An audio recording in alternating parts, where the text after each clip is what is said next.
नमस्कार साथियों। Study map के ऑनलाइन प्लेटफॉर्म पर आपका हार्दिक स्वागत है। और आज अपना साइंस का कौन सा दिन है भाई? डे 6 है ना। और भाई अपना स्वास्थ्य वास्ते थोड़ा ध्यान रखना। और बाकी सब अच्छे हो? हाँ तो बिल्कुल भाई, अच्छे रहना है अपने को, है ना। हाँ, आज कौन सा डे है? अपना डे 6 है। और देखो भाई, मानव शरीर संरचना चल रही थी, इसमें पार्ट आज 2 है। भाई 2 इसलिए कि थोड़ा सा टॉपिक बड़ा है, तो अपने को क्या करना है भाई, चीज़ें पूरी कवर करनी है। अपने क्वेश्चन गलत नहीं जाने चाहिए, चाहे थोड़ा सा टाइम लग जाएगा कोई बात नहीं है, लेकिन अपने को क्या करना है भाई, अपने क्वेश्चन राइट करने। अपना काम है, पहला काम है सिलेक्शन लेना। तो उसके लिए क्या करने पड़ेंगे भाई, क्वेश्चन पूरे राइट करने पड़ेंगे ना। तो इसके लिए अपन ने क्या करा, एक पार्ट और लिया है। और फिर अपनी साइंस की क्लास और चलती रहेगी ना, एक दो पार्ट, एक पार्ट और आ जाएगा ना, फिर उसके बाद अपना साइंस का कंप्लीट हो जाएगा पूरा। ठीक है भाई, चलो। आज देखो इसके बारे में पहले पढ़ लिए थे, पर मस्तिष्क पढ़ लिए थे, आइज पढ़ लिए थे, पढ़े थे ना। अब देखो ग्रंथियां वगैरह आज ही अपन कंप्लीट कर लेंगे, है ना। चलो देखो भाई, पहला क्वेश्चन देखो इधर। निम्नलिखित में से कौन सा अंग मानव शरीर में पित्त का श्रावण करता है? ये पूछ रहा है भाई, जो पित्त रस होता है ना, पित्त रस, उसका श्रावण कौन करता है? इसका मतलब ही पूछ रहा है, इसका निर्माण कौन करता है पित्त रस का, ना कि भंडारण। ये पूछ रहा है पित्त का निर्माण कौन करता है। तो पित्त का निर्माण कौन करता है भाई? पित्त रस का निर्माण करता है यकृत है। और पूछ ले आपको इसकी जगह, पित्त का श्रावण की जगह आपको पूछ ले इसका भंडारण कौन करता है, यानी कि इकट्ठा कौन करता है। क्या भाई, अगर मान लो आपसे भंडारण पूछ ले, आपको इकट्ठा पूछ ले, तो क्या करना है भाई, इसका उत्तर आएगा फिर पिता से। ध्यान रखना भाई, है ना, कंफ्यूजन नहीं होना है। चलो भाई नेक्स्ट क्वेश्चन। हाँ भाई देखो, अब है ना, देखो थोड़ा ग्रंथियों से रिलेटेड। हाँ ये तो देखो, ये अपने ये पाचन तंत्र है ना, ह्यूमन डाइजेस्टिव सिस्टम है। तो इससे जो भी रिलेटेड क्वेश्चन बनते हैं वो सारे अपन अभी कवर कर लेंगे, और इससे जो क्वेश्चन अच्छे अच्छे हैं वो भी आगे वाली स्लाइड में अपन कर लेंगे, है ना। तो देखो पहले अब बात करते हैं। देखो पहले जो भोजन है ना भाई, भोजन भोजन पूछते हैं क्वेश्चन। क्वेश्चन ऐसे आता है कि भोजन का पाचन कहाँ से शुरू होता है। तो भोजन का पाचन कहाँ से शुरू होगा? कहीं कर देते हैं, आमाशय कर देते हैं, लेकिन देखो भोजन का पाचन कहाँ से? अपन खाएंगे किससे खाएंगे? मुंह से खाएंगे। तो मुंह क्या करता है भाई, उसको तोड़ देता है ना, छोटे छोटे टुकड़ों में तोड़ देता है, और वो क्या करे, वहीं से पाचन स्टार्ट हो रहा है। फिर उसमें जो लार ग्रंथियां होती है, उसमें वो क्या करते हैं भाई, एंजाइम मिल जाते हैं, फिर उसका भोजन का क्या हो जाता है, पाचन स्टार्ट हो जाता है ना। हाँ, तो फिर देखो जो मुंह में जो भोजन है ना, उसको जो पाचन हुआ वो क्या कहलाएगा अब? बोलस कहलाएगा। क्या कहलाएगा भाई? बोलस। अब देखो इसको याद करने का कैसे है, देखो ये याद रखना है अपने को। बोलस बोलते किससे? अपन मुंह से बोलते हैं ना भाई। अरे किससे बोलते हैं? मुंह से बोलते हैं, तो मुंह से बोलते हैं तो क्या आएगा भाई? बोलस। ठीक है भाई, अब भोजन क्या कहलाएगा? बोलस। अब बोलस है ना भाई, बोलस। देखो बोलस अब कहाँ से चला जाएगा? अब यहाँ से जाएगा ये, जो ये ना ग्रसिका है ना, और ये ग्रास नली है ना, इधर ग्रास नली, ग्रास, ये ग्रास नली और ग्रसिका से होते हुए कहाँ पर चल जाएगा? ये स्टोमक, स्टोमक यानी कि आमाशय, आमाशय में चलाएगा। अब ये ध्यान रखना भाई, जो ग्रास नली और ग्रसिका है ना, इसमें कोई पाचन की क्रिया नहीं होती है, ये ध्यान रखना। सीधा यहाँ से भोजन कहाँ चला जाएगा? आमाशय में। अब भोजन का पाचन कहाँ से स्टार्ट होगा वापस? कहाँ से होगा भाई? आमाशय। अब देखो आमाशय के बारे में थोड़ी अच्छी बात जान लेते हैं कि आमाशय से क्या क्या क्वेश्चन बन सकते हैं। तो देखो इधर, देखो छोट, ये रहा आमाशय है ना भाई, ये देखो इधर, ये रहा। आहार नाल का सबसे चौड़ा भाग कौन सा होता है भाई? देखो आहार नाल है, देखो आहार नाल कहाँ से स्टार्ट होती है ये भी ध्यान रखना। आहार नाल मुख से लेकर गुदा यानी कि एनल भाग तक होती है, और ये कितने मीटर होती है? तो ये लगभग होती है 10 मीटर। कितनी भाई? 10 मीटर या 33 फीट होती है। कितनी? 10 मीटर या 33 फीट होती। कहाँ से कहाँ तक? मुंह से लेकर गुदा तक, या ये माउथ से लेकर एनल तक, इंग्लिश में बात करें तो ऐसे मान लो। ठीक है भाई, अब देखो आमाशय की बात कर रहे हैं ना, देखो आहार नाल का सबसे चौड़ा भाग तो कौन सा होता है? आमाशय, है ना, आमाशय सबसे चौड़ा भाग होता है। और बात करें कि आहार नाल का सबसे लंबा भाग कौन सा होता है, तो आहार नाल का सबसे लंबा भाग होता है छोटी आंत। ठीक है भाई, है ना, देख लो स्मॉल इंस्टेटाइन है ना। हाँ, और बात करते कि जो भोजन है ना, भोजन आमाशय में कितनी देर तक रहता है? ये 3 से 4 घंटे तक ये भोजन क्या रहता है भाई? आमाशय में रहता है, यानी कि पाचन होता रहता है पूरा। जब तक पाचन नहीं होता, जब 3-4 घंटे लग जाते हैं इसको, फिर ये पाचन हो जाता है, फिर कहाँ पे चल जाता है? छोटी आंत में चल जाता है। अब देखो ये जे आकृति की होती है, पूछ ले आपको आमाशय कौन सी आकृति की होती है? जे आकृति की होती है। और इसके कितने भाग होते हैं? इसके 3 भाग होते हैं ना भाई। इसके कितने भाग होते हैं? 3 भाग होते हैं। ये बीच वाला भाग है ना, इसको फंडिक बोलते हैं। क्या बोलते हैं भाई? फंडिक। अब देखो इसके लिए आपको एक और मस्त चीज बताता हूँ। इस फंडिक में क्या होता है भाई, एक रूजी नाम की संरचना होती है। आपने कभी हाँ, अपने को क्या, जैसे भूख लग जाती है तो फिर कहते हैं ना यार, चूहे दौड़ रहे हैं, चूहे दौड़ रहे हैं, वो कैसे दौड़ते हैं? ऐसे कोई थोड़ी दौड़ते हैं कोई ऐसे भाई अपने मन गणित, वो ऐसे होते हैं। देखो इसमें क्या, जो रूजी नाम की संरचना होती है ना फंडिक भाग में, इसमें जो ये संरचना होती है तो ये क्या करती है, भोजन को रोक कर रखती है, यानी कि उसका पाचन करती है। लेकिन अगर कुछ खाएंगे नहीं तो वो भोजन आएगा ही नहीं। भोजन नहीं आएगा तो वो क्या करेगी, जो रुचि नाम की संरचना है ना वो खड़ी हो जाएगी। खड़ी हो जाएगी तो वो अपने के चुभेगी, तो क्या लगेगा अपने को, चूहे क्या कर रहे हैं, दौड़ रहे हैं। चूहे दौड़ते नहीं है भाई, है ना। हाँ तो ये इसलिए अपने वो भूख के समय थोड़ी सी क्या होती है भाई, ऐसे होता है ना भाई, हाँ भूख लग रही है भयंकर, है ना, जलन हो जाती लगती है, वो आमाशय की, आमाशय में क्या होता है, HCl नाम का एक क्या होता है भाई, अम्ल होता है ना। तो ये आमाशय में क्या, अगर फिर जलन भी हो जाने लग जाती है ना, तो खाना वाना खा लिया करो टाइम से। आमाशय के बाद भोजन कायम कहलाता है। हाँ और ये तो और ध्यान रखना है, अब देखो भोजन का पाचन या आमाशय में हो गया, अब भोजन क्या कहलाता है, प्रश्न पूछते हैं भाई ऐसा कि भोजन आमाशय के बाद में क्या कहलाता है, कायम कहलाता है, और मुंह में पाचन हो जाता है तब क्या कहलाता है, बोलस कहलाता है। ध्यान रखना, ये चीज ध्यान रखने की है ना भाई। प्रश्न बनता है यहाँ से। और कितने घंटा रहता है, 3 से 4 घंटे रहते हैं। और सबसे चौड़ा भाग कौन सा है, आमाशय। और बात करें इसमें जठर ग्रंथियां होती है भाई, क्या होती है, जठर ग्रंथियां, जो किसका निर्माण करती है, जठर रस का निर्माण करती है। पूछ रही जठर रस का पीएच कितना होता है, 1.5 होता है। कितना होता है भाई, 1.5। जठर रस में एंजाइम कौन कौन से होते हैं, रेनिन और पेप्सिन। ये भी ध्यान रखना कि पूछ लेते हैं कि रेनिन और पेप्सिन एंजाइम कहाँ पाए जाते हैं, तो जठर रस में एंजाइम पाए जाते हैं रेनिन और पेप्सिन। जो रेनिन रेनिन है ना भाई, ये बहुत इंपॉर्टेंट है। देखो इसका क्या क्वेश्चन बनता है, देखो रेनिन क्या करता है, रेनिन रेनिन क्या करता है, दूध का पाचन करता है। क्या करता है, दूध का पाचन, यानी कि दूध को दही में बदल देता है, दूध का पाचन कर देता है। कौन करता है भाई, रेनिन करता है। ये बहुत इंपॉर्टेंट क्वेश्चन है भाई, ध्यान। और जो पेप्सिन वो किसका कार्य करता है, प्रोटीन का पाचन। किसका भाई, प्रोटीन का पाचन कौन करता है, पेप्सिन करता है। ध्यान रखो, देखो ये आमाशय के बारे में जो भी बातें थी अच्छी अच्छी वो सब अपन ने जान ली। अब इससे प्रश्न बाहर नहीं जाएगा, ठीक है। अब देखो इधर अब बात करते हैं अपन। अब देखो आमाशय के बाद में कहाँ चला गया, छोटी आंत में चला गया ना। अब छोटी आंत में देखो, छोटी आंत से क्या क्या प्रश्न बन सकते हैं। देखो छोटी आंत, आहार नाल का सबसे लंबा, अभी बताई दिया आपको, आहार नाल का सबसे लंबा भाग कौन सा होता है, अरे छोटी आंत होता है ना। हाँ तो इधर देखो, और देखो इसके कितने भाग होते, 3 भाग होते। आमाशय के भी कितने भाग थे, 3 भाग थे। कौन कौन से होते हैं इसके, ग्रहणी होती है, जेजुनम होता है, इलियम होता है। और इलियम में ही भोजन का सर्वाधिक अवशोषण होता है, ये भी ध्यान रखना।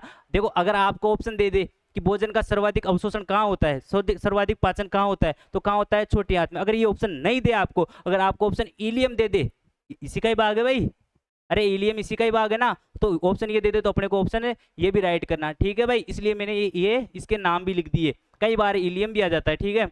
भोजन इसके बाद काइल कैल का रूप ले, हाँ ये देखो 3 चीजें आ गई ना, एक तो बोलस आ गई, एक काइम आ गई, एक काइल। अब यहाँ छोटी आंत में क्या कहलाएगा भोजन, जब पाचन हो जाएगा तो इसका काइल क्या कहलाएगा भाई, काइल। अब देखो भोजन का पूर्ण पाचन व सर्वाधिक अवशोषण कहाँ होता है, छोटी आंत में होता है, ध्यान रखना। अब देखो अब कहाँ भोजन कहाँ चला जाएगा, भोजन कहाँ जाएगा, बड़ी आंत में जाएगा ना।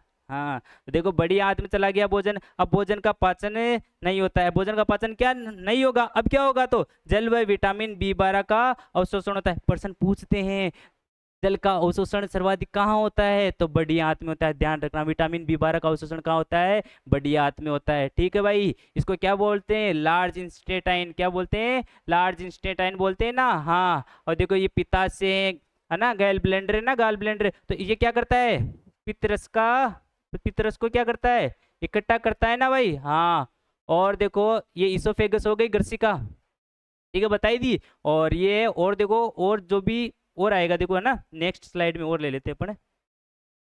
हाँ भाई देखो हो गई, ये तो कंप्लीट हो गया, ठीक है। देखो आहार नाल के किस भाग में भोजन का अधिकतम अवशोषण होता है। अब देखो क्या पूछ रहा है, भोजन का अवशोषण, किसका पूछ रहा है, भोजन का अवशोषण। और देखो कब आया हुआ प्रश्न, देखो PSI यानी पुलिस सब इंस्पेक्टर 2007 में है, पूछा है भोजन का अवशोषण। अब यहाँ चक मत जाना तुम, ऐसे कि यहाँ पर जल का आता तो उत्तर अलग होता है, या भोजन का पूछा है इसलिए उत्तर अलग होगा। तो भोजन का अधिकतम अवशोषण कहाँ होता है, भोजन का अधिकतम अवशोषण कहाँ पर होगा भाई, अरे बताओ, छोटी आंत में। अभी पढ़ा था ना कि भोजन का अधिकतम अवशोषण, भोजन का अधिकतम पाचन कहाँ होता है, छोटी आंत में होता है। और जल का आ जाता तो बड़ी आंत कर देते, ठीक है। चले लो भाई नेक्स्ट क्वेश्चन। देखो जल का सर्वाधिक अवशोषण, जल का सर्वाधिक अवशोषण पूछ रहा है भाई, जल का सर्वाधिक अवशोषण आ गया ना क्वेश्चन है, अरे आ गया ना। तो इधर देखो है ना, जल का सर्वाधिक अवशोषण कहाँ होता है भाई, बड़ी आंत में। अरे समझ में आ रहा है ना भाई। हाँ तो इधर देखो, देखो सारा कंप्लीट कवर हो जाएगा अपना, ऐसे घबराना नहीं है, टेंशन वेंशन नहीं लेना, आपके लिए इतनी मेहनत कर रहा हूँ मैं। आपको भी लग रहा होगा ये सब देख लो कितना मेहनत करनी पड़ती है भाई, जब जाके ये इतनी चीज़ें होती है ना। तो इधर देखो, सारा लिखना पड़ता है भाई, बहुत मेहनत करनी पड़ती है। आपके लिए मेहनत कर रहा हूँ, आपका सिलेक्शन होगा ना तभी हमारी जीत होगी भाई, है ना। ध्यान रखना भाई। और फिर आप लाइक वाइक तो कर दिया करो यार, इतना तो कर ही सकते हो, है ना। अपनी वीडियो को लाइक वगैरह कर दिया करो, ठीक है भाई। अब देखो इधर, अब देखो जो ग्लैंड है ना, ग्लैंड यानी कि ग्रंथियां, इनके बारे में पढ़ लेते हैं, इनसे क्या क्या पर्सन बन सकते हैं, है ना। इधर देखो, अब बात करते हैं जो पीनियल, देखो पीनियल, पीनियल ग्लैंड या पीनियल ग्रंथि। ग्लैंड यानी कि इंग्लिश वर्ड है, ग्रंथि हिंदी में वर्ड है। घबरा ऐसे नहीं सोचना कौन सा क्या बोल रहे हैं, हाँ। तो पीनियल हो गया, पीनियल ग्रंथि या पीनियल ग्लैंड, है ना। तो देखो इसको क्या क्या बोलते हैं, पर्सन सीधा सीधा पूछ लेते हैं भाई कि देवी गढ़ी के नाम से किसको जानते हैं, मस्तिष्क की तीसरी आंख किसको जानते हैं, मस्तिष्क की रेत किसको कहते हैं, ये सब प्रश्न पूछ लेते हैं, सीधा सीधा प्रश्न पूछ लेते हैं। तो ये ध्यान रखना। और ये कहाँ पाई जाती है ये भी पूछ लेते हैं, मस्तिष्क में पाई जाती है, ये ध्यान रखना भैया, है ना। प्रश्न पूछते हैं। और इसमें कौन सा हार्मोन होता है, स्रावित होता है, तो मिलेटोनिन होता है। ये क्या करता है, मिलेटोनिन होता है ना। ये आप देखना, है ना, रात को अपनी त्वचा ना थोड़ी सी दिन की अपेक्षा काली होती है भाई, दिन की अपेक्षा क्या होती है अपनी, रात को त्वचा काली होती है, तो वो यही करता है भाई, मेलेटोनिन, इसका ही काम है ना। हाँ। तो इधर देखो, पीनियल ग्रंथि इसको क्या क्या बोलते हैं भाई, जैविक गढ़ी बोलते हैं, मस्तिष्क की तीसरी आंख बोलते हैं, मस्तिष्क की रेत कहते हैं इसको, है ना। और हार्मोन कौन सा होता है भाई, मिलेटोनिन होता है। और जो पीनियल ग्रंथि वो कहाँ पाई जाती है, मस्तिष्क में, ये जरूर ध्यान रखना भाई, है ना। ये बहुत इंपॉर्टेंट है, पूछ लेते हैं, मस्तिष्क में पाई जाती है। कहाँ पाई जाती है, मस्तिष्क, कौन सी भाई, पीनियल ग्रंथि, ठीक है भाई। हाँ, तो इधर देखो, और देखो भाई, है ना। अब ये हो गया। अब देखो आउटो ग्रंथि या थायराइड ग्रंथि। अब देखो ये थायराइड है ना ग्रंथि, ये देखो आउटो ग्रंथि, ये एच आकार की ग्रंथि होती है, ये गले में पाई जाती है, इधर पाई जाती है, इधर पाई जाती है। अब और कभी बताऊं इसका, थोड़ा सा मैं आपको समझाता हूँ थोड़ा। जो थायराइड है ना, थायराइड कहते हैं ना कि कभी कभी कि किसी का थायराइड हो गया पर गला मोटा सा हो जाता है ना, वो किसके कारण होता है, वो होता है अपने किसी में मान लो आयोडीन की कमी हो जाती है ना, तो इसकी वजह से ये थायराइड क्या होता है, ये ग्रंथि होती है ना थोड़ी फूल जाती है। इसको, इस रोग को बोलते हैं अपने घेंगा रोग। क्या बोलते हैं इसको, घेंगा रोग। पर्सन बहुत बार पूछा गया है भाई आयोडीन वाली जी की, जो घेंगा रोग है ना वो किसकी कमी से होता है, आयोडीन की कमी से होता है। और ये कौन सी प्रभावित होती है, देख लो, घेंगा रोग से क्या होती है भाई, प्रभावित होती है ना ये आउटो ग्रंथि या थायराइड ग्रंथि। गले में एच आकृति की होती है, ठीक है, सबसे बड़ी अंतःस्रावी ग्रंथि। हाँ भाई, ये भी इंपॉर्टेंट है, पूछ ले आपसे कि सबसे बड़ी अंतःस्रावी ग्रंथि कौन सी होती है, तो सबसे बड़ी अंतःस्रावी ग्रंथि कौन सी होती है भाई, आउटो या थायराइड। यानी कि अब इसको इसे ध्यान रखना, अपना जो जो रोग होता है ना घेंगा रोग, उसमें क्या हो जाती है, बड़ी हो जाती है। अब सोचो अंतःस्रावी बड़ी हो रही है ना, तो इसे ध्यान रखना, बड़ी से, ठीक है, इसे ध्यान रह जाएगा आपको। और सबसे एक बड़ी ग्रंथि पूछ ले तो बताओ, देखिए सबसे बड़ी ग्रंथि, अरे शरीर की सबसे बड़ी ग्रंथि होती है यकृत। कौन सी होती है, यकृत। यकृत के दो भाग होते हैं, शरीर की रासायनिक प्रयोगशाला बोलते हैं, है ना, यकृत को ही तो बोलते हैं भाई। हाँ, तो ध्यान रखना भाई इधर। और यकृत से ही तो वो पित्तरस का स्रावण होता है, इकट्ठा पित्ताशय में हो जाता है। और देखो भाई ये है ना, इधर देखो ये हो गया। अब देखो, अब वो पैराथायरॉइड ये ग्रंथि या प्राउटो ग्लैंड। अब देखिए ये पैराथायरॉइड ग्रंथि, ये भी कहाँ पाई जाती है, ये भी गले में पाई जाती है। इसकी संख्या कितनी, इसकी 4 होती है ना। हार्मोन, पैराथर्मोन हार्मोन, इसको पीटीएच हार्मोन कहते हैं। इससे जो हार्मोन निकलता है ना, उस देखो ये तो याद रह जाएगा आपको कि पैराथायरॉइड हार्मोन कौन है ना, पैराथायरॉइड ग्रंथि से कौन सा हार्मोन निकल रहा है, पैराथर्मोन हार्मोन, इसको क्या बोलते हैं, पीटीएच हार्मोन बोलता है। और मान लो इसकी कमी हो जाती है तो कौन सा रोग होता है, इसकी कमी हो जाती होता है टिटेनी रोग। क्या होता है, ये किस प्रकार का रोग है, इसको इसलिए, अरे कभी कोई बाइट आ जाता है ना अपने पैर में, आ जाता है कभी, आ जाता है तो ज्यादा उसकी, ज्यादा आने लग जाते हैं बाइटे। अगर बाइटे ज्यादा आ रहे हैं, टिटेनी रोग यानी कि बाइटा होता है, अपने हिंदी मारवाड़ी सीधी भाषा में बोले तो बाइटा आना, है ना, उसको मतलब कहते हैं ना खिंचाव वगैरह आ जाता है पैर में, वो है ये रोग, टिटेनी रोग, है ना।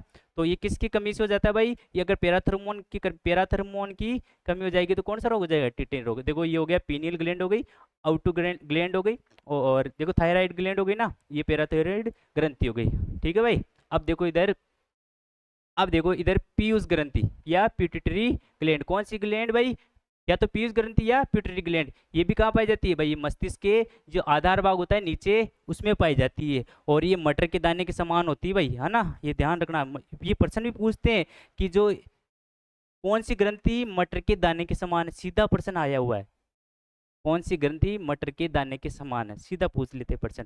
तो कौन सी है भाई, पीयूष ग्रंथि है, इसको इंग्लिश में क्या बोलते हैं, पिट्यूटरी ग्लैंड बोलते हैं। अब देखो, मटर के दाने के समान होती है, सबसे छोटी अंतःस्रावी ग्रंथि। अब सबसे बड़ी पूछे तो कौन सी भाई, सबसे बड़ी अंतःस्रावी ग्रंथि पूछे तो आउटो ग्रंथि हो गई ना, और सबसे छोटी पूछे तो पीयूष ग्रंथि हो गई, देखो छोटे बड़े इनसे प्रश्न रिलेटेड पूछते हैं, ये ज्यादातर यही चीजें पूछते हैं। अगर आपसे ऊपर ऊपर के प्रश्न पूछते हैं इस प्रकार के प्रश्न पूछेंगे, और थोड़ा सा अंदर पूछेंगे तो हार्मोन्स वगैरह पूछ लेंगे, है ना, फिर भी अपना प्रश्न गलत नहीं जाएगा, क्योंकि कहीं से पूछो अपन पहले ही उसी प्रकार से तैयारी कर रहे हैं कि अपना किसी भी प्रकार का प्रश्न आओ भाई, ठीक है।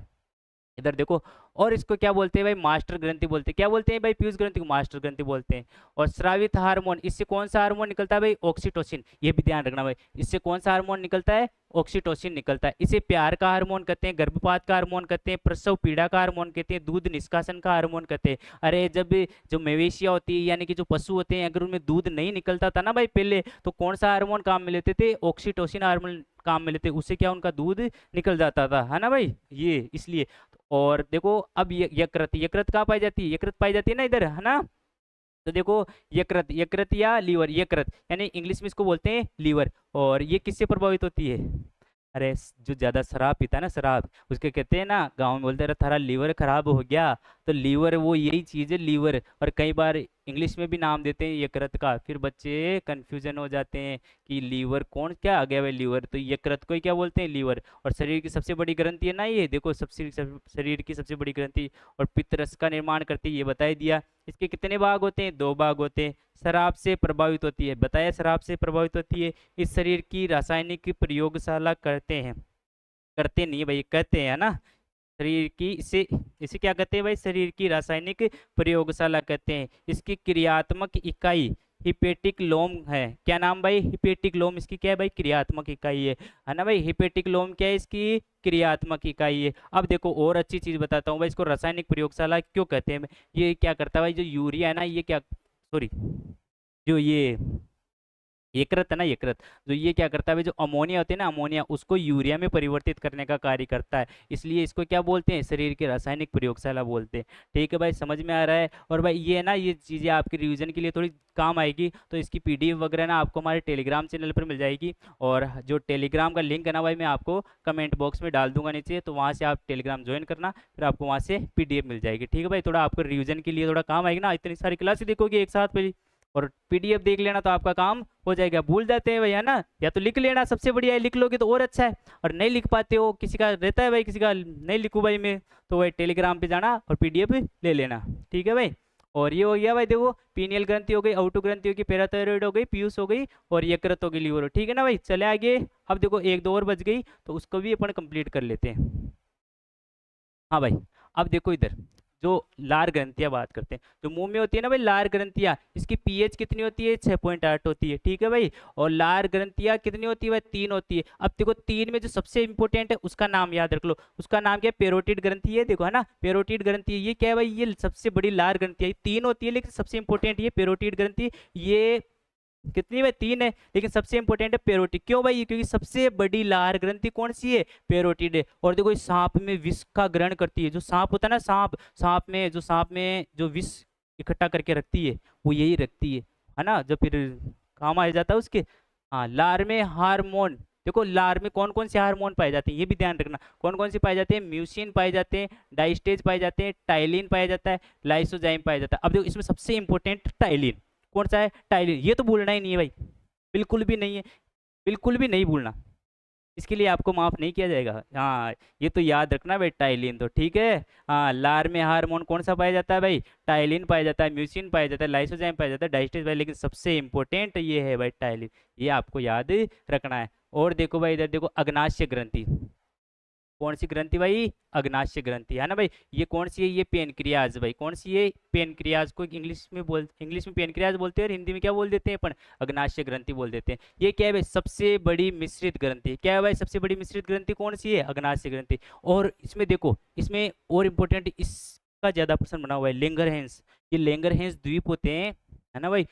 सीधा सीधा प्रश्न पूछते हैं कि जो लेंगरहैंस द्वीप है ना, वो कौन सी ग्रंथि में पाए जाते हैं, तो ये अग्नाशय में पाए जाते हैं, ध्यान रखना, है ना भाई, ये बहुत इंपॉर्टेंट प्रश्न। इसमें 3 प्रकार की कोशिकाएं पाई जाती है, कितनी प्रकार की, इसमें 3 प्रकार की कोशिकाएं पाई जाती है, एल्फा कोशिका, है ना, alpha cell, beta cell, gamma cell, कोशिकाओं को सेल बोलते हैं इंग्लिश में, एल्फा कोशिका, बीटा कोशिका और गामा कोशिका। अब इसमें जो इंपॉर्टेंट थी वो देखो इधर, कौन सी भाई, ये बीटा सेल है, कौन सी है, बीटा, बीटा इसे लिखते हैं, ठीक है। तो ये बीटा सेल है, बीटा से इंसुलिन का स्रावन होता है। किसका स्रावन होता है भाई? इंसुलिन का, है ना। और इंसुलिन का आपको तो पता है, इंसुलिन की कमी से कौन सा रोग हो जाता है? मधुमेह हो जाता है ना। हाँ, ध्यान रखना। कौन सा रोग होता है भाई? मधुमेह होता है ना। ये ध्यान रखना भाई। बीटा सेल से कौन सा इंसुलिन का स्रावन होता है? अग्नाशय रस, है ना, अग्नाशय रस। ये अग्नाशय रस कहाँ से स्रावित होता है? ये अग्नाशय ग्रंथि से होता है। कहाँ से होता है भाई? अग्नाशय ग्रंथि से होता है।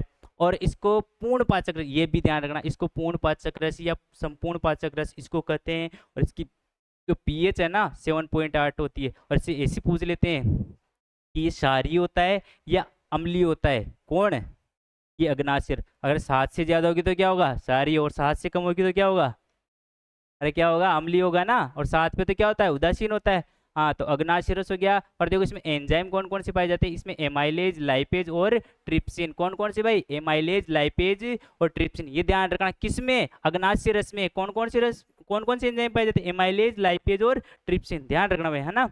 अब देखो, अब बात करते हैं, देखो एड्रिनल ग्रंथि, ये भी बहुत इंपॉर्टेंट है। इसको 3F 4S ग्रंथि भी कहते हैं। इसे आपातकालीन ग्रंथि भी कहते हैं। और इससे देखो, इसको 3F कहते हैं, फियर फाइट फ्लाइट। 3F का मतलब हो गया फियर फाइट फ्लाइट, यानी कि जो फियर डर हो गया, फ्लाइट है ना उड़ना, फाइट लड़ना। तो इसको इसलिए 3F कहते हैं। 4S कहते हैं सेक्स, स्टेरॉइड, साल्ट, है ना, स्ट्रेस। ये इसलिए इसको क्या बोलते हैं? 4S ग्रंथि भी कहते हैं। इसे आपातकालीन ग्रंथि भी कहते हैं। और हार्मोन कौन कौन से निकलते हैं एड्रिनल से? ये ध्यान रखना, ये भी इंपॉर्टेंट। देखो ये से याद रह जाएगा आपको, एड्रिनल से, है ना, एड्रिनल ग्रंथि से कौन सा निकलता है? एड्रिनल हार्मोन निकलता है। इसे कौन कौन क्या क्या कहते हैं? देखो इसको बोलते हैं संकट मोचक हार्मोन। क्या बोलते हैं भाई? संकट मोचक हार्मोन। और देखो करो या मरो, इसको करो या मरो का हार्मोन भी कहते हैं, या लड़ो या भागो का हार्मोन भी कहते हैं। इंपॉर्टेंट है भाई, ध्यान रखना, है ना। अब देखो और इंपॉर्टेंट, देखो देखो ये टेस्टिस, है ना, टेस्टिस को इधर मिला दो ये वर्षण से। यानी कि जो टेस्टिस होते हैं उनको हिंदी में क्या बोलते हैं? वर्षण। ये किसमें पाए जाते हैं? नर में पाए जाते हैं ना भाई। हाँ, तो ये 3 प्रकार की कोशिकाएं होती है इसमें वर्षण में, है ना। कौन कौन सी? जनन कोशिकाएं, सर्टोली कोशिकाएं, लैंडिंग कोशिकाएं। अब इसमें देखो इंपॉर्टेंट क्या है, देखो वैसे तो जनन कोशिकाएं तो क्या करती है? शुक्राणु का निर्माण करती है। सर्टोली कोशिकाएं शुक्राणुओं को पोषण प्रदान करती है। और जो लैंडिंग कोशिकाएं, ये जरूर ध्यान रखना भाई आप, लैंडिंग कोशिकाओं का क्या है भाई? ये टेस्टेस्टेरोन और एंड्रोजन का निर्माण करती है। ये प्रश्न पूछते हैं कि नर में टेस्टेस्टेरोन और एंड्रोजन का निर्माण कौन सी कोशिकाएं करती है? कौन सी सेल करती है? कौन सी करती है भाई? देखो इधर लैंडिंग कोशिकाएं, याद रख लोगे। और ये भी ध्यान रखना कि जो टेस्टेस्टेरोन हार्मोन और एंड्रोजन, है ना, हार्मोन्स है, ये इसमें पाए जाते हैं, नर में पाए जाते हैं। तो ये भी ध्यान रखना, ठीक है। और देखो भाई, अब बात करते हैं अंडाशय। इसको क्या बोलते हैं भाई? इंग्लिश में इसको बोलते हैं ओवेरी। क्या बोलते हैं? ओवेरी। ये किसमें पाए जाते हैं? इन फीमेल, यानी कि ये मादा में पाए जाते हैं। और टेस्टिस किसमें पाए जाते हैं? इन मेल, यानी कि नर में पाए जाते हैं। और देखो अंडाशय है, अंडाशय से देखो क्या क्या हार्मोन स्रावित होते हैं, इससे होते हैं देखो एस्ट्रोजन। क्या होते हैं? एस्ट्रोजन। इसको सुंदरता का हार्मोन भी बोलते हैं, है ना, ब्यूटी हार्मोन बोलते हैं ना इसको। अब देखो प्रोजेस्टेरोन हार्मोन भी पाया जाता है, ये गर्भधारण का हार्मोन भी बोलते हैं, यानी कि इसको इंग्लिश में बोलते हैं प्रेगनेंसी हार्मोन भी बोलते हैं। किसको बोलते हैं? प्रोजेस्टेरोन को। और देखो एक चीज ये भी ध्यान रखना, अप्राय प्लेसेंटा, इसका बहुत प्रश्न बना हुआ है भाई। अप्राय प्लेसेंटा, सीधा प्रश्न ऐसे बनता है कि अप्राय प्लेसेंटा से कि जो भ्रूण होता है ना, भ्रूण यानी कि गर्भ में जो बच्चा होता है उसको भ्रूण बोलते हैं। उसको पोषण कौन प्रदान करता है? उसको पोषण किसके द्वारा मिलता है? तो किसके द्वारा मिलता है भाई? अप्राया प्लेसेंटा के द्वारा। किसके द्वारा भाई? अप्राया प्लेसेंटा के द्वारा। ध्यान रखना, सारी इंपॉर्टेंट बातें, इससे प्रश्न बनते हैं। और इनसे जो प्रश्न बनेंगे अभी मैं और करवा दूंगा। और फिर आप किसी प्रकार का प्रश्न हो सारे कर दोगे, फिर अपना टॉपिक कवर हो रहा है ना भाई। हाँ, तो चलो भाई आगे देखो, हो गया ना भाई सारा कंप्लीट। चलो आगे। और ये भी ध्यान रखना है कहाँ कहाँ पाई जाती है ना, शरीर में कहाँ, मस्तिष्क में पाई जाती है, कहाँ पाई जाती है, ठीक है। और देखो क्वेश्चन नंबर 4, निम्नलिखित में से कौन सा एंजाइम लार में उपस्थित होता है? ये पूछ रहा है भाई, लार में कौन सा उपस्थित होता है? अरे मैंने कहा था ना, इसके लिए आपको माफ नहीं किया जाएगा। कौन सा? टाइलिन। कौन सा पाया जाता है लार में उपस्थित एंजाइम? कौन सा है भाई? टाइलिन। आया समझ में? चलो नेक्स्ट क्वेश्चन। देखो मनुष्य में जैविक घड़ी कहलाती है। हाँ भाई, जैविक घड़ी किसको कहते हैं? बताओ देखें, जैविक घड़ी किसको कहते हैं? पीनियल ग्लैंड को। क्या बोलते हैं? बोलते हैं क्या इसको? अरे अभी आया था ना, मस्तिष्क की रेत। अरे आया है ना, जैविक घड़ी किसको बोलते हैं? पीनियल ग्रंथि को।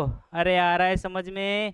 हाँ इधर देखो, शरीर में सबसे बड़ी अंतःस्रावी ग्रंथि है। अभी देख लो, सबसे बड़ी अंतःस्रावी ग्रंथि बताया था ना कि गला मोटा हो जाता है, यानी कि वो कौन सी ग्रंथि है? हाँ, थायराइड, या उसको हिंदी में क्या बोलते हैं, आउटू, है क्या? कहीं देखो, देखे कहीं दिख रहा है? अरे ये रहा आंसर नंबर 1। अरे आ रहा है समझ में। चलो भाई नेक्स्ट क्वेश्चन। देखो इधर, देखो बेमेल जोड़ी का चयन कीजिए, यानी कि ये करना है कि भाई कौन सा गलत है, इनमें से कौन सा गलत है, यानी कि बेमेल जो मैच नहीं खा रहा, बाकी सब सही है और 3 तो सही है और एक गलत है, वो उसमें से ढूंढना है अपने को, है ना? तो इधर देखो, एस्ट्रोजन, एस्ट्रोजन क्या अंडाशय से स्रावित होता है क्या भाई? एस्ट्रोजन होता है, हाँ बिल्कुल होता है भाई। एड्रिनल, एड्रिनल हार्मोन क्या पीयूष ग्रंथि से होता है क्या? अरे होता है क्या? नहीं होता है?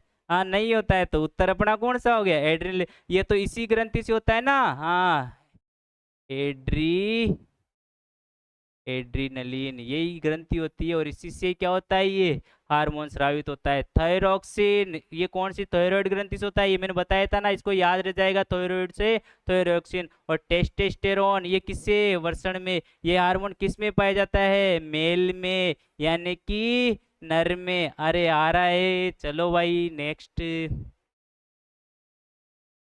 चलो भाई, हाँ, और जो पीयूष ग्रंथि उसमें कौन सा हार्मोन होता है भाई, ये भी ध्यान रखना। हाँ आ रहा है, याद है क्या? अरे ऑक्सीटोसिन होता है ना। हाँ, देखो किस हार्मोन को आपातकालीन हार्मोन कहते हैं? आपातकालीन यानी इमरजेंसी हार्मोन, इंग्लिश में बोले तो इमरजेंसी हार्मोन। किसको बोलते हैं? एड्रेनलिन हार्मोन को ही क्या बोलते हैं भाई? आपातकालीन हार्मोन। देखो इंसुलिन, इसकी कमी से कौन सा रोग होता है? मधुमेह, यानी मधुमेह को इंग्लिश में क्या बोलते हैं? डायबिटीज बोलते हैं ना। हाँ, इंसुलिन की कमी से। और ये कौन सी कोशिकाओं से स्रावित होता है भाई? बीटा सेल, बताया था अभी। चलो भाई, देखो भाई, देखो हार्मोन में उनके कार्यों को सम्मिलित कीजिए। अब इसमें बताना है अपने को, हार्मोन है और उसके कार्य क्या क्या है, उससे अपने को क्या करना है? मैच करना है ना? जो जिसका कार्य उससे उसका मैच कर दो। अब देखो, अपने को पहले 4 ऑप्शन, देखो अपना बेस्ट कौन सा होता है, जो अपने को अच्छे तरीके से आता है ना, उसको पहले मिलाओ, जो फिर नहीं आता वो बच जाएगा अपने आप। तो देखो इसमें 4 में से देखो, वृद्धि हार्मोन नियमन, इंसुलिन, टेस्टोस्टेरोन नियमन और प्रोजेस्टेरोन। अब अभी इंसुलिन का तो पढ़े थे ना, देखो देखिए रक्त में शर्करा का इस तरह, यानी कि जो डायबिटीज होती है उसको क्या करता है भाई? शर्करा होती है जो मीठा होता है ना, उसको क्या नियंत्रित करता है? कौन करता है? इंसुलिन करता है। इसको मिला दो इससे। अब देखो टेस्टोस्टेरोन, ये किसे पाया जा रहा था? नर में। देख लो ये रहा नर में लैंगिक लक्षण, ये लो भाई इसको मिला दो। प्रोजेस्टेरोन ये किसमें? मादा में लैंगिक लक्षण का, ये लो इसको मिला दो। अब कौन सा बच गया? ये, इसको मिला दो। अरे आ गया। हाँ चलो भाई नेक्स्ट क्वेश्चन।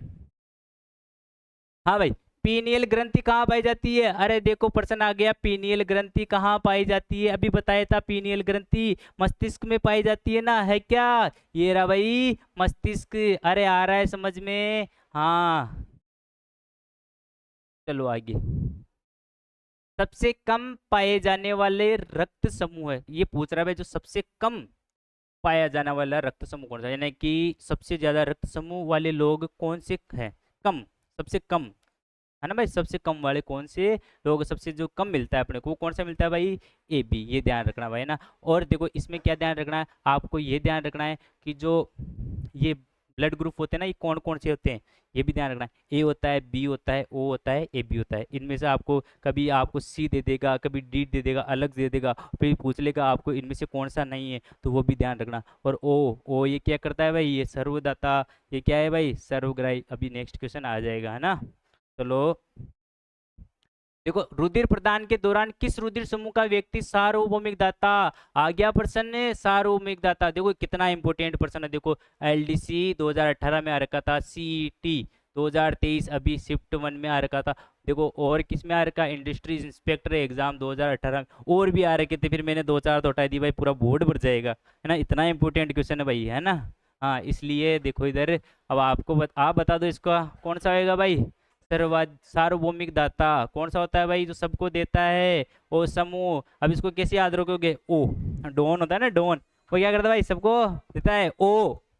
ऐसे याद रख लोगे ना, कैसे भी जैसे भी आपको अच्छा कंफर्टेबल लगे वैसे ट्रिक बना के यार, कंफ्यूजन हो जाते हैं यार, है ना? कंफ्यूजन हो जाते हैं। तो आप अपने हिसाब से कैसे भी ट्रिक बनाना और उसको याद कर लेना, है ना भाई। और सर्वग्राही कौन सा होता है भाई, ए बी। क्या होता है भाई ये, सर्वग्राही। ये इंपॉर्टेंट थे, रक्त से संबंधित, तो मैंने ये सारे ले लिए भाई क्वेश्चन, है ना। चलो भाई नेक्स्ट क्वेश्चन।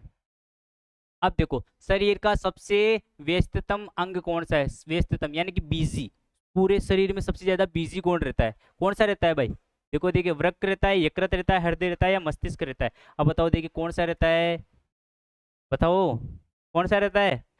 अरे हृदय रहता है, नहीं रहता है। हाँ, अगर ये रुक गया तो अपन भी रुक जाएंगे। अरे रुकेंगे नहीं, रुकेंगे, रुक जाएंगे।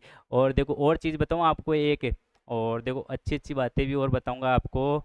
देखो, हाँ देखो, हृदय में एक धड़कन में 0.8 सेकंड लेता है। हृदय है ना भाई, हृदय, इंग्लिश में क्या बोलते हैं इसको, हार्ट बोलते हैं। और ये एक धड़कन में कितना समय लेता है, 0.8 सेकंड लेता है।